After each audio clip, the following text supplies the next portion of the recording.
Well, it's a kind of grievance competition. Your guest earlier just tried to engage in it. I don't know what hurt she believes she's had from slavery. All of this was addressed 2 centuries ago. Everything has consequences. All history has consequences and ramifications. But, you know, if we were to play this fairly, we would at least look at all of the countries around the world that engaged in the slave trade who are simply not interested in any form of reparations. The Ottoman Empire, all the Arab countries who not just traded far more slaves than across the Atlantic, but castrated all the men so that there wouldn't be any more African slaves after them. They worked them to the bone. I see no interest across Africa in paying reparations for selling their brother and sister Africans into slavery or for working them to the bone to the present day. There is slavery across Africa today. In fact, there are more slaves in the world today than there were at the height of the transatlantic slave trade.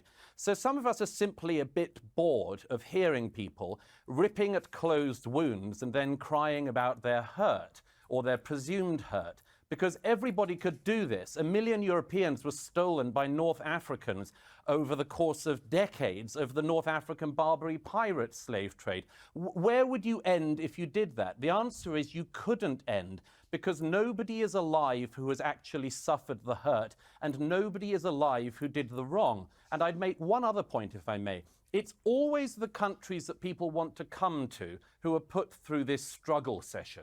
Britain, like America and France, are the most desired destinations for migrants worldwide and have been for centuries.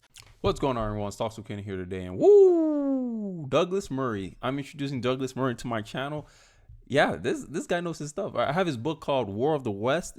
I digress. So I wanted to kind of do this video because I got a comment section asking me to do a video on reparations, and I'm gonna give you my thoughts on why I'm tired of the reparations argument as well. Right? The biggest problem, and you saw how he listed out, is that black people, or these are the people who usually argue for reparations, they try to claim or try to act like that they're the only ones that experience bad things in their history, when that is common throughout all human history. Slaves, the most people who enslaved each other was the Romans or Slavians, I believe, right?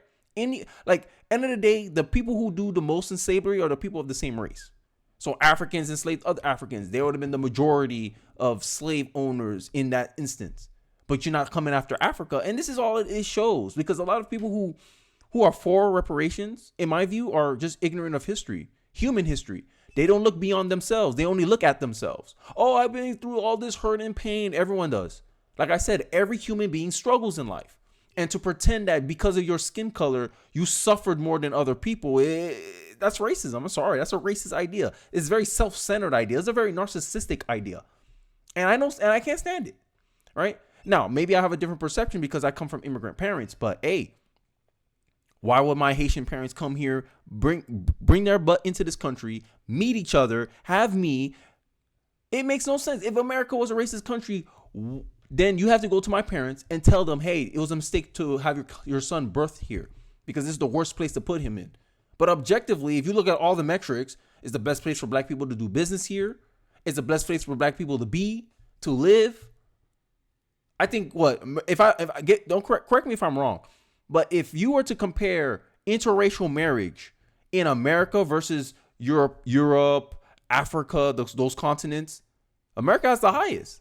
So the country with the highest rates of interracial marriage, you're going to claim is the most racist part? Blasphemy.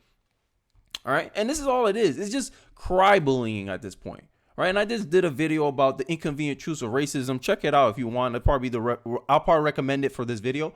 But some of the points I hint at in that video is that slavery was something that everybody did. Right. And everyone deserves restitutions if we give it to black people. And I said it's going to start a chain reaction. Okay, if you give it to this people and a society, like I said, my stance is the government's a referee. So if the government do it for one person, the government has to do it for everybody. And next thing you know, you're going to find out no one gets to have reparations, because you're going to get reparations. Then someone in Africa will say, hey, your people were prisoners of war because they committed this atrocity to our tribe. That's why we went to war with your tribe. And that's how your ancestor got sold into slavery, because he was a prisoner of war. Now you have to pay restitutions to Africa. Right? Everyone can play this game. Right? And at the end of the day, the whole core point of reparations is a very morally flawed argument. The reason why it's morally flawed is because if I were to compare your answers, if I had your answers, let's say I can go back in time and I have your answers right here in front of me, and then America's trying to give reparations. Do you deserve reparations or your ancestors deserve reparations? If you say, anyone who's logically thinking straight without their feelings and emotion will say, my ancestors deserve that reparations. Okay, is your ancestor here? Yes or no? No. Okay, you don't deserve reparations. And if you think, oh, it's because if my ancestors got reparations, I would have been in a better situation. Well, statistically, that's not likely because by the first generations, 70% of the wealth is lost. By the second generation, 90% of the wealth is lost. And by the third generation, you will have no generational wealth. This is why the generational wealth argument that a lot of these people who like to push reparations have is a flawed argument, because statistically, it's not likely that reparations would have even helped your situation now. Black people, because these are a group of people who technically argue for reparations. So what's the point? This is extortion. Just like you said, the white people, the slave owners extorted the slaves. You're extorting the slaves as well, because you happen to be descended from them. Because if slavery never happened, your butt would never be here. And like he said, there's consequences for all actions. There's an action and reaction. Not everything that happens is negative, but not everything that happened is good as well. There's trade-offs. The trade-off is you, reparation pusher, are happy that your ancestors went through slavery. You're happy that your ancestors went through suffering because you get to benefit off of that. Now you come in here trying to hit us with your moral high ground. Oh, I deserve this. I'm entitled to this because you never restituted my ancestors. That's your only argument for reparations. And the counter argument is, why should you get it? Centuries. Why is that? It's not because we're racist, it's because we're better. It's because we're good. It's because when we see racism, we actually call it out and recognize it as a sin. Try finding that across Africa. Try finding that across the Middle East or in China. Nobody would hear. So what we have is a situation where the more virtuous countries are presented as the worst countries. It's sick, and most of us are tired of it. Oh, because you are descended from there. Oh, you never personally faced it. You never personally experienced from it. Hey, you don't need any money. We don't need to give you any money. How about all the white people that died from the Civil War? Do their families deserve reparations for dying to free the slaves? This is what I'm talking about. Anyone can play this little emotional blackmail game. And this is why I'm tired of reparations, right? If you do your research, you'll find out that slavery wasn't uniquely American. All countries participated, and a lot of countries that out there, like France, countries in Africa, they existed way longer than America. They're like, these countries are in the thousands of years old. America's like 200 years old. America's a baby compared to China, India, and all these other countries. But you don't make the reparation argument about them. You want to pick on the younger brother, the youngest. You want to pick on the youngest country who changed the fastest, if you look at it from a historical sense. I don't know. I don't want this video to be controversial. It's just me giving my thoughts about this opinion, because not all black people see the need to get reparations. And it is on shaky ground. There's a reason why no matter how generation after generation they keep bringing up reparations, they never get it, because it's morally unjustified to give reparations for people who never lived or experienced the suffering that they claim that they should get restitution for. And then they trying to blame all their problems on things that happened in the past, when most of the problems and most of the situations you find yourself in is due to current decisions, past decisions you made. And you only should get restitution based on decisions you made or experiences that you personally experienced.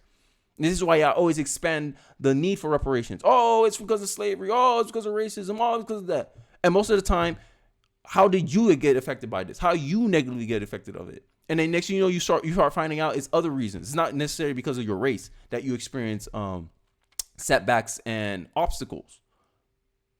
But hey, it's just a different perspective. I mean, you guys can disagree, but I don't conform, right? Because I don't suffer from imagination, and that's the ethos of what I'm saying. And it sounds like a lot of people are trying to piggyback on suffering, piggyback on some imaginary boogeyman. Oh, this is why I'm suffering in life, and it looks like no one wants to take personal responsibility for themselves and for the actions and decisions that they make. Right? It's a cope at this point. It's an alibi. People are trying to find alibis for their failures as an individual, as a community. And this is what this reparation argument is really about. But hey, I digress for the second time, for real this time.